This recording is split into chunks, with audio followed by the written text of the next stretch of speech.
স্ক্রিনে যে ছবিটা আপনারা দেখতে পাচ্ছেন একটু ভালো করে দেখুন। এটা আশা করছি আপনাদের দেখা হয়ে গেছে। এবার দ্বিতীয় ছবিটা একটু ভালো করে দেখুন। এটাও আশা করছি হয়ে গেছে। এবার 3 নম্বর ছবিটা দেখুন। আশা করছি আপনারা 3 নম্বর ছবিটাও দেখে নিয়েছেন। এইবার 4 নম্বরটা দেখুন। 4 নম্বরটা হয়ে গেছে। এবার শেষ মানে 5 নম্বর ছবিটা আপনাদের দিয়ে দিলাম। বাংলাদেশ এই প্রথম যে 4টে ছবি দেখে কয়েকদিন আগে অবধি প্রচণ্ড উল্লাস করছিল, কিন্তু 5 নম্বর ছবিটা দেখে তাদের উল্লাস কিন্তু ডাইরেক্ট মাটিতে নেমে এসছে।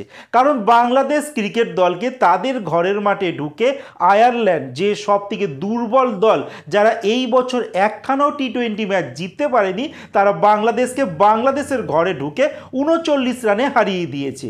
অ্যাকচুয়ালি এই ম্যাচটা হয়েছে বৃহস্পতিবার দিনকে, যেখানে বাংলাদেশের ক্রিকেট দল প্রথমে টস জিতে তারা বোলিং করার সিদ্ধান্ত নেয়।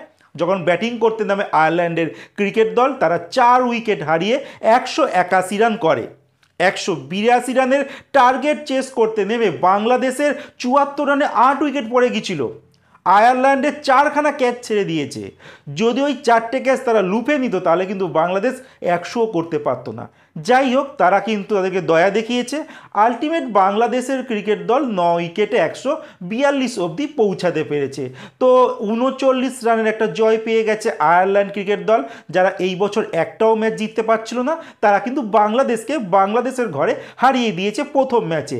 এখনও অবধি 2টো ম্যাচ আরও বাকিও আছে। কিন্তু তোমাদের বলে রাখি, এই বাংলাদেশের ক্রিকেট দল নিজেদের ঘরের মাটিতে লাস্ট মান্থে কিন্তু একটা সিরিজ খেলেছে ওয়েস্ট ইন্ডিজের সঙ্গে। বাংলাদেশের মাটিতে 3টে টি20 ম্যাচের সিরিজে 3-0 মানে বাংলা ওয়াশ করে দিয়ে চলে গেছে।